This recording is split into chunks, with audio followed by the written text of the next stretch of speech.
こんにちは、MJWS 編集室です。今回ご紹介するのは、かつて名鉄犬山線の犬山遊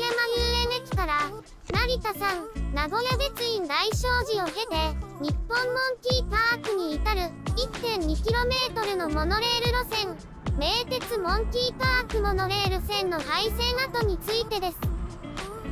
廃線マニアの間では定番の路線となりつつある同ルート。この理由の一つとなっているのが、今も一部に残る廃線跡と犬山遊園駅の駅舎に残る支柱跡、そしてモンキーパーク内に残るモノレール車両と当時の風景を思い浮かべることのできる遺構の数々が現存していることです。それでは早速廃線跡をたどっていきますが、まずは Google Earth を使用してこの廃線跡の位置関係を確認しましょう。名鉄モンキーパークモノレール線の廃線跡は愛知県は犬山市、名鉄犬山遊園駅およびモンキーパークまでをつないでいました。廃線跡散策のスタートは名鉄犬山線の犬山遊園駅。この駅舎で当時使用されていたモノレールの支柱の跡を観察します。ここから徒歩で次駅となる成田山駅を目指します。成田山駅は成田山名古屋別院大聖寺の最寄り駅として機能していましたが、現在当時の様子を知る手がかりは支柱を埋めたコンクリートやアスファルトの跡のみとなっています。成田山駅の駅舎は現存していませんが、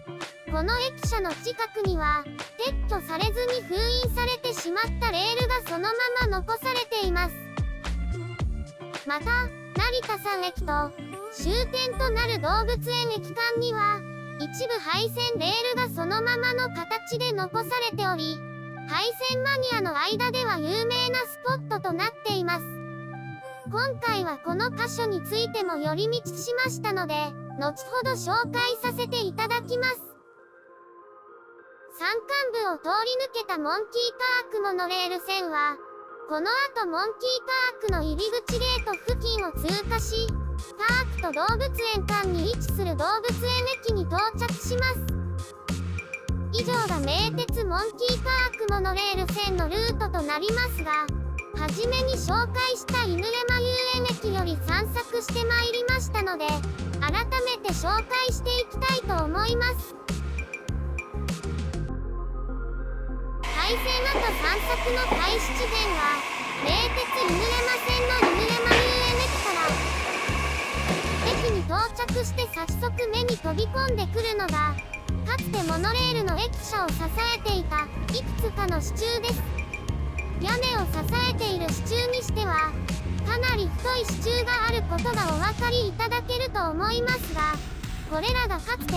モノレールの駅舎を支えていた支柱となります。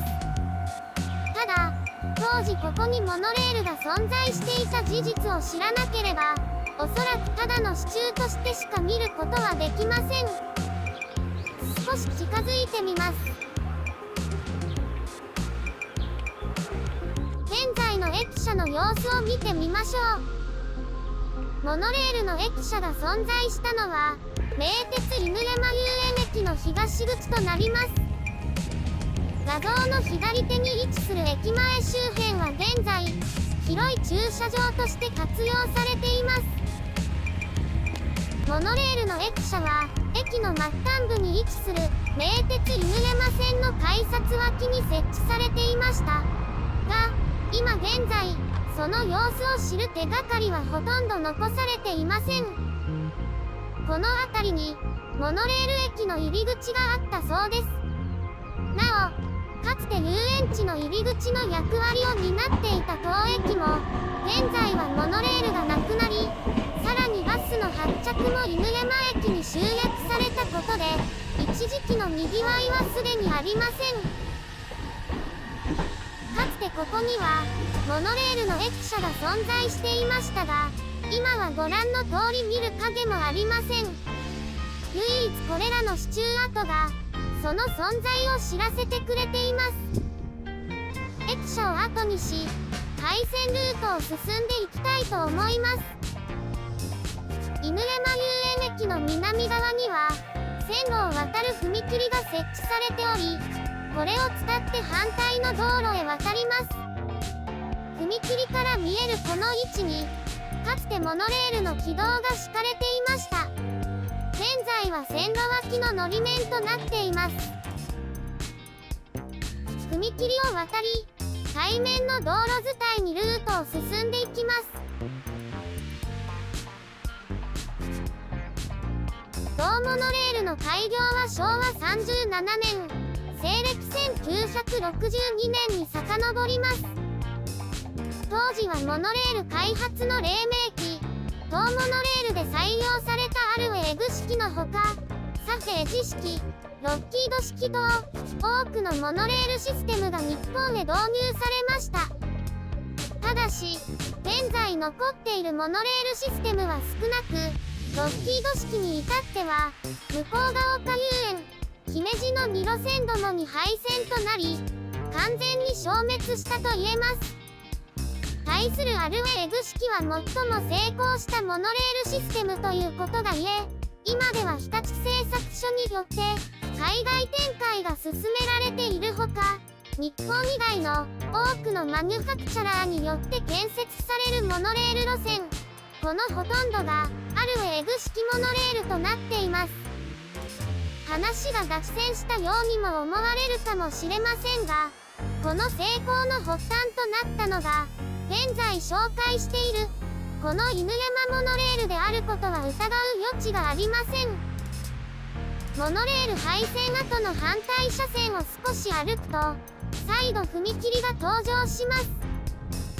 モノレールルートはこの地点より犬山線のルートと分かれ、山間部を介して成田山駅、モンキーパーク方向を目指していきます。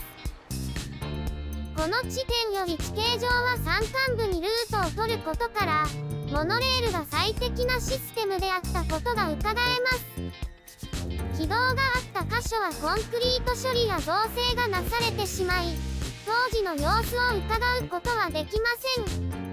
建設記録や当時の画像を参考に廃線ルートを歩いていきます。画像正面の位置では三角形状のコンクリート造成がなされており、数少ないルート散策の目印となっています。 Google Earth 上ではちょうどこの位置に該当します。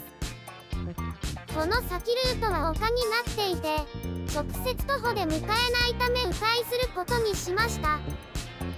現地には迂回に最適な歩道が設置されていますので、この階段を登っていくと廃線ルートに復帰することができます。こちらがモノレールルートの丘の上の現在の様子。すっかり砂利の造成がなされていて、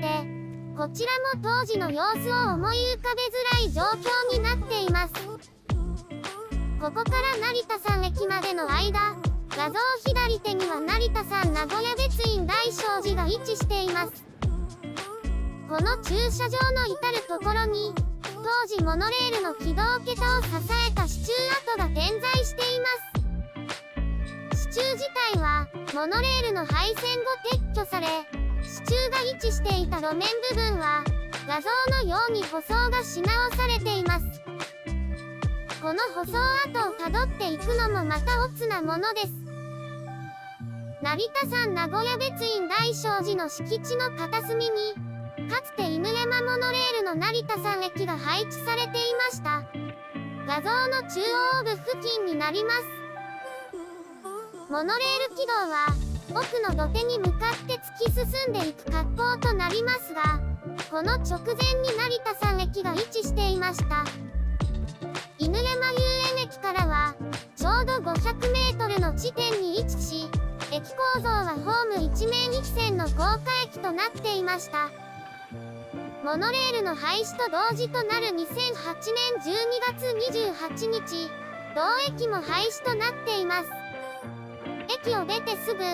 モノレールのルートはすぐに直後に位置する山間部に姿を消していくこととなるわけですが、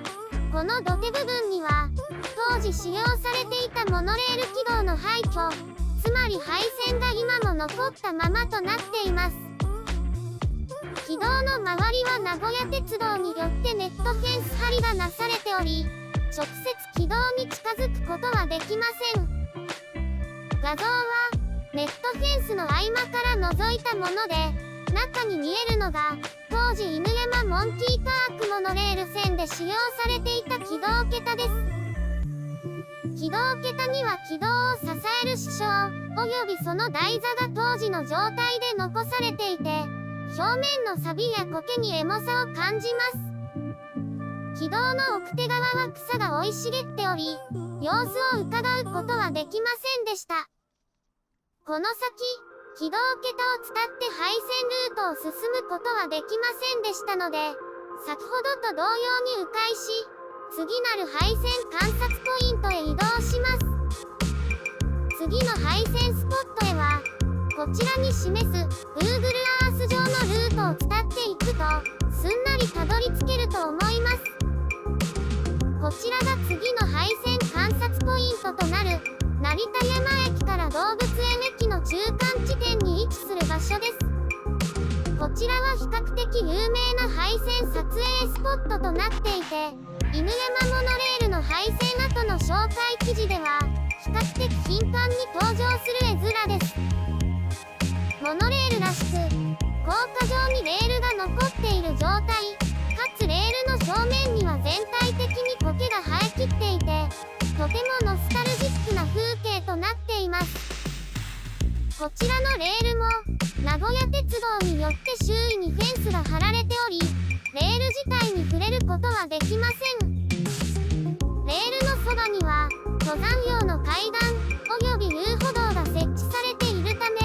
レールの側面についても、少し観察することができるようになっています。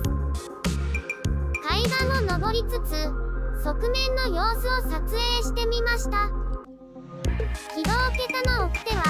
先ほど紹介した成田山駅方向で、霧戸状の区画を手前方向に進んでくる格好となっています。軌道桁側面には、架線も現役当時のまま残されています。表面に降り積もった落ち葉も相まって、とても幻想的な風景が広がっていました。なおこのレールの反対側は動画のような状態となっていて、奥にレールが残されているかどうかは確認できませんでした。この先も先ほどと同様に、廃線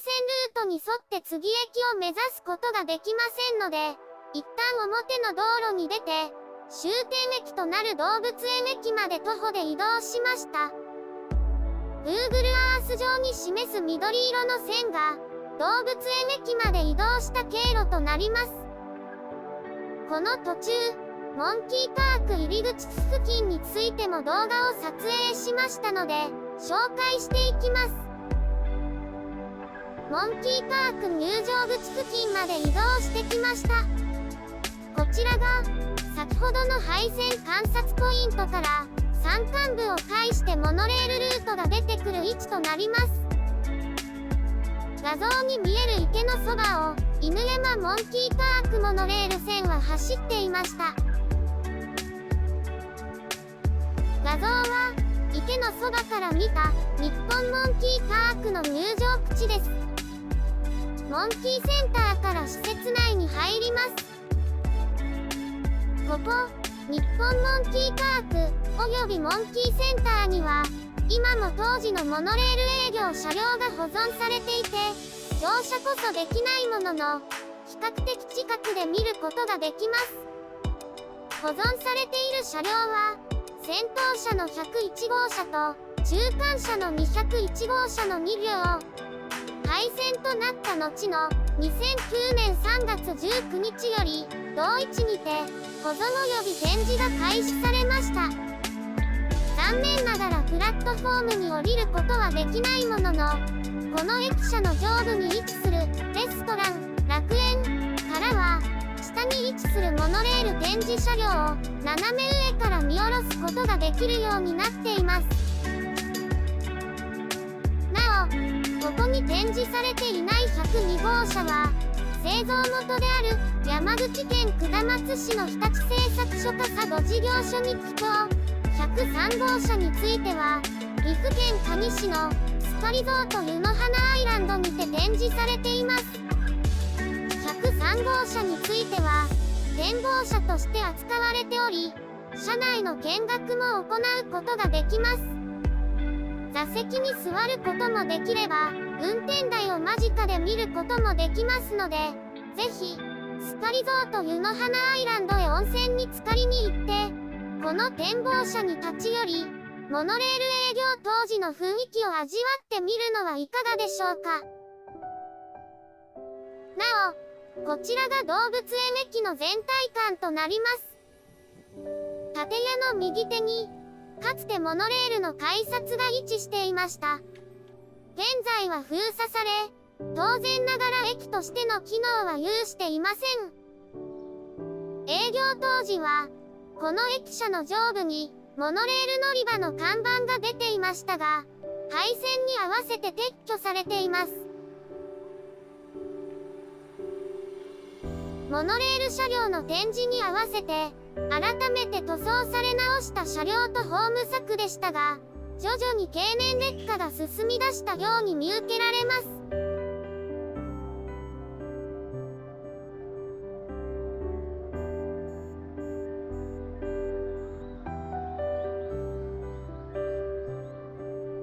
なお、動物園駅の奥には営業当時、いわゆるモノレール車庫が併設されていましたが、軌道等は撤去され、現在は職員さんの駐車場として活用されているようです。少し動画が長くなってしまいましたが、以上が犬山モンキーパークモノレールの廃線跡全線の現在の様子となります。冒頭お伝えしましたが、このモノレールはその後、国内外のモノレールシステム発展の礎となりました。2021年現在、中国、タイ、ブラジル、パナマを代表として、未だ発展を続ける、アルウェーグ式モノレールシステムですが、この先駆けとなったモノレール路線を一度訪れてみてはいかがでしょうか。以上で今回の動画を終わります。また機会がありましたらお付き合いいただけると幸いです。動画作成の励みになりますので、よろしければグッド評価、チャンネル登録をいただけると幸いです。それではさようなら。